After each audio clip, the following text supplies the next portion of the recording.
Hey guys, it's Alex. We've been talking a lot about dialogue lately, and no conversation about dialogue would be complete without lavalier mics. Lavalier microphones are used when it becomes impractical to get a larger microphone into a space or near enough to a sound source. So you've seen them used in a lot of interviews when you have a little microphone clipped onto somebody's lapel, like the one I've got right now. You've also seen them, or rather heard them, used in feature films and TV shows all over the place because every actor that's got a speaking role has some kind of wireless lavalier tied into their clothing somewhere. For the kinds of content where you've got, say, somebody sitting in front of a camera and just talking to you, a lavalier mic is a good choice, and it doesn't necessarily matter if you've got it visible or not because it's more about the person speaking. But in pretty much every other situation, you don't want to have a microphone visible to the audience, so that's where hiding in clothes and wardrobe comes into play. Now, of course, wardrobe can kind of be anything, and it can really wildly vary what you're going to be working with, but generally speaking, the most common things you're going to run into are, of course, t-shirts, button-down shirts, like sweaters and that kind of thing, and jackets. So I'm wearing all of those things right now. It's extremely hot, but it allows me to show you that I've got like 6 different lav microphones on me right now. It's not just this one. Now, this mic position is kind of the most obvious in terms of benefits and detriments. It's really going to capture the voice well because there's nothing covering it, and it's right in the optimal position, 5 to 7 inches away from your mouth, and it's really going to pick up the natural resonance of the chest right here. This mic position is great for things like interviews or podcasts because those are the kinds of things where you don't really care if you see the mic or not, and by running the cable in through the top button of my shirt here, it makes for a lot cleaner look, and I can attach this lav right in the optimal spot to pick up my voice. If you're in an exterior setting, you're going to need to use a little bit of wind protection, which these lavaliers come with, and you can see it's much more small than something like the Rycoat fuzzies that you'll see a lot of the time, and you can basically just click this on here pretty easily, and that will protect the microphone from any wind buffeting that might come up while you're speaking. And as far as cabling goes, again, I'm running this underneath the button here, down under the shirt, and you can see the cable hanging here. I've got it looped and taped for strain relief. What this allows is this cable, if it gets yanked on or tugged on, or if I move suddenly and it kind of snaps a little bit, the tape's going to hold it in place just enough to keep the cable nice and neat, but the loop will give way if too much strain is put on it. And that way I've got a little bit of slack, so that way the lav doesn't get moved or the cable termination get damaged and break the microphone.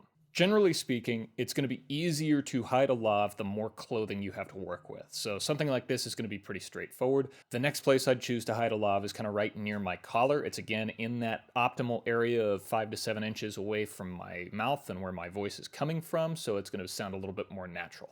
And I've got one sitting right here. This is one of my favorite accessories to mount lav microphones with. It's just a little magnet that clips right onto the microphone cable, and the other side of the magnet I can use right on the outside of the garment here. So my jacket isn't getting holes poked in it or getting damaged. It's just cleanly held on without too much effort. Additionally, because I've got some cloth covering here, this isn't going to be as susceptible to wind noise or environmental chaos that might, cause buffeting or rustling, that kind of thing. And the weight of this jacket is kind of holding the lav mic in place, so I can kind of move around and do whatever, and it's not really going to do too much. And then as far as the cable goes, I've got it routed behind me and then down the back of the jacket, and I'm using another strain relief loop with some tape to hold it in place and routing that down the bottom so that, again, you don't get any kind of pressure or stress on the microphone itself, and you've got this loop that will take up any slack if the cable gets pulled or yanked or caught on something.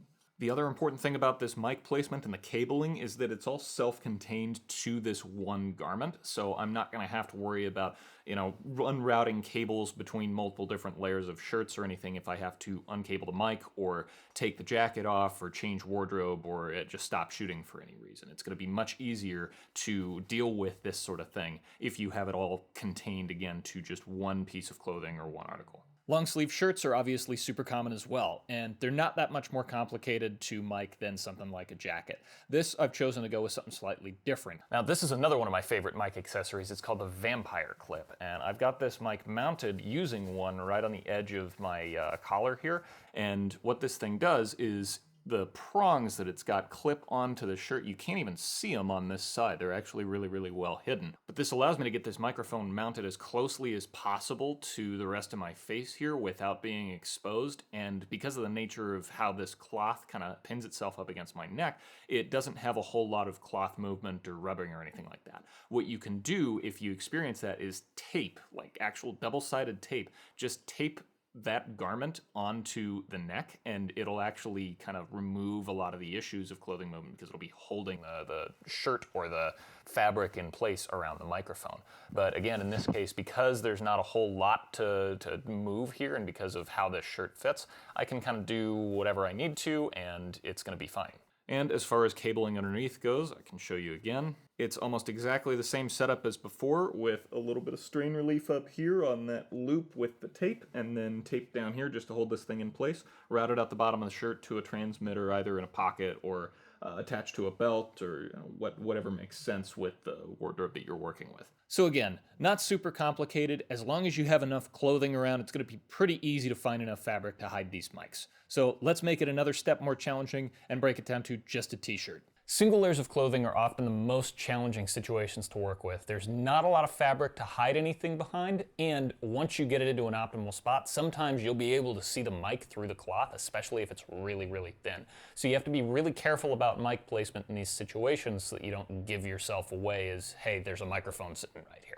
Now, in this case, I've chosen to hide the microphone right underneath the collar of my shirt. So again, 5 to 7 inches around the face. It sounds nice and natural. It also doesn't get in the way or get buffeted too much. And the movement that I'm working around with in my clothing here isn't going to rub up against the mic a whole lot if I put it in that kind of hollow underneath my throat here. Now, this setup is obviously a little bit different because I've got the mic taped to my body here, but the principles are all the same. I'm using an omnidirectional microphone, so as I turn my head, it's not going to have any huge issues with sound quality. And I'm using the same strain relief idea with the looping of the cable and taping it, in this case, to my body under here, because if I tape it to the shirt and the shirt moves, it could pull on that strain release unintentionally. And the way that I've got this taped here, if I could, ouch, get this off.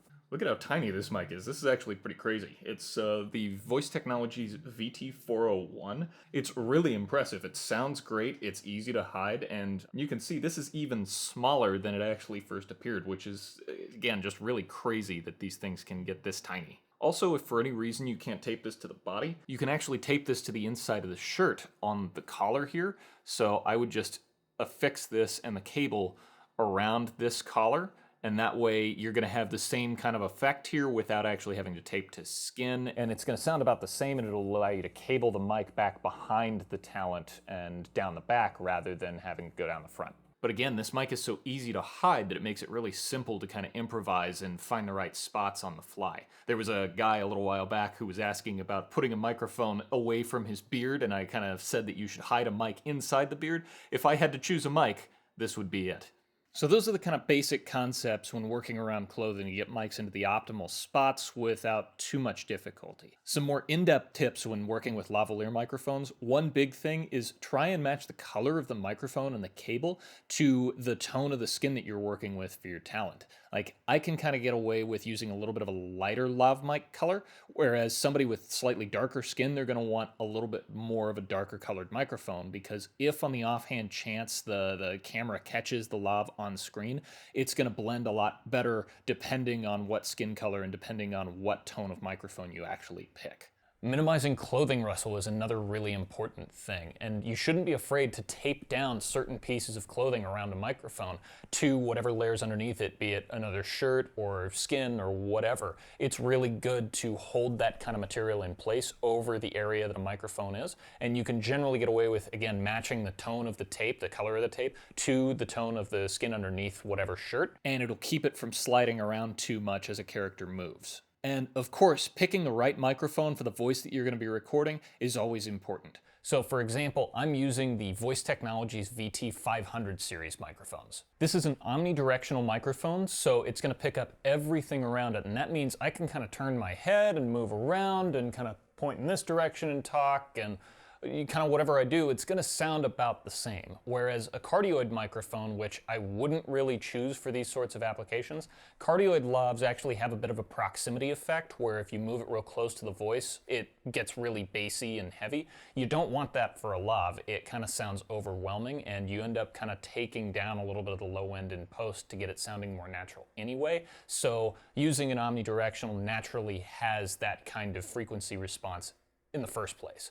Speaking of frequency response, this is from 40 hertz to about 20 kilohertz, which is, of course, right at the optimal place to pick up every sound you throw at it. It also has a bit of a boost in the high frequencies to give the voice it's recording just a little bit of air, which again, I would end up doing in post after the fact working with a lav. So simply by choosing this microphone based on those properties, I now don't have to do as much work in post-production to get it sounding the way that I want. And of course, price point is really important too. The VT500 is about $300 per mic, whereas similar competing microphones from something like Countryman are about the same. And then DPA or Sunken, you're going to be running $500 or $600 per microphone, and they're going to sound great, but this keeps up with them for half the price. There are cheaper lavalier microphones out there that may be better on the budget, but for the most part, I've found that you tend to have to spend about $200 plus for a really good lavalier, and this gets to that professional quality without sacrificing too much, and again coming in half the price of what something like DPA's like the 4061 would offer.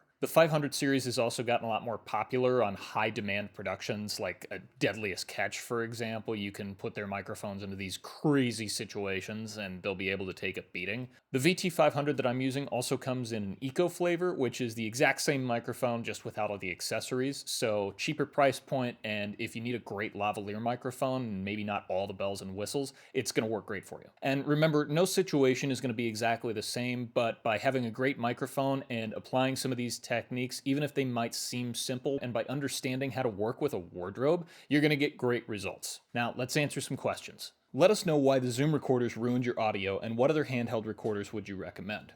So I'm specifically talking about the H4, the H5, and the H6 series of these. I took them to a really distant location that I was really only able to get to once, and was recording wind and atmosphere and all this quiet stuff. And I had to turn the recorders up so high that the preamp noise overcame the sound of the actual atmosphere. So it was just whitewash preamp hiss instead of this nice, delicate, isolated wind that I was trying to capture. And again, this is away from traffic, it's away from planes, it's away from birds, there's nothing out there, and it was so far removed that I wasn't going to be able to go back anytime soon. So the one recording opportunity that I got, the recorders I had ruined it. For those sorts of applications, the Tascam DR100 Mark III is a good option, but I've personally been using the Sony PCM D100.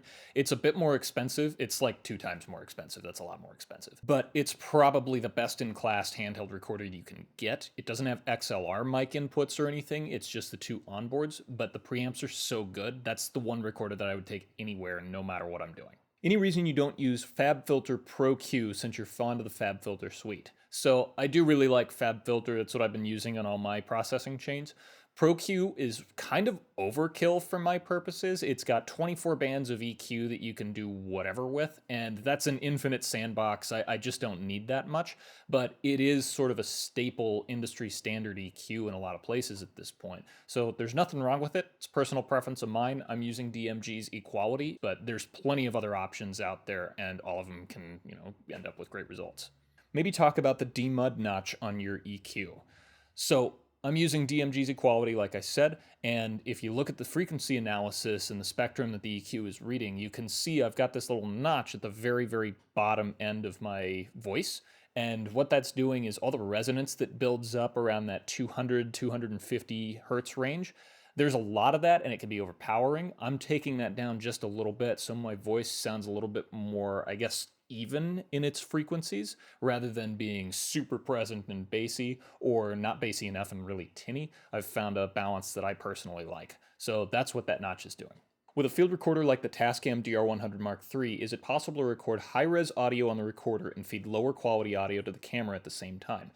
Absolutely. That's what the line out function on all these recorders is for. So the Tascam has it, the Sony that I prefer has it. Pretty much every recorder will have a line out function. And you can just take whatever cable it's working with. I believe that's a 3.5 millimeter headphone jack. You can just take a cable with that termination and run it into your camera, and it'll get you the recorder's audio printed onto the camera as well for easy syncing in post or for just a better recording on camera. That's it for now. If you like this video, don't forget to hit like, hit subscribe, comment below with any questions, and come follow me over on Instagram at AXK.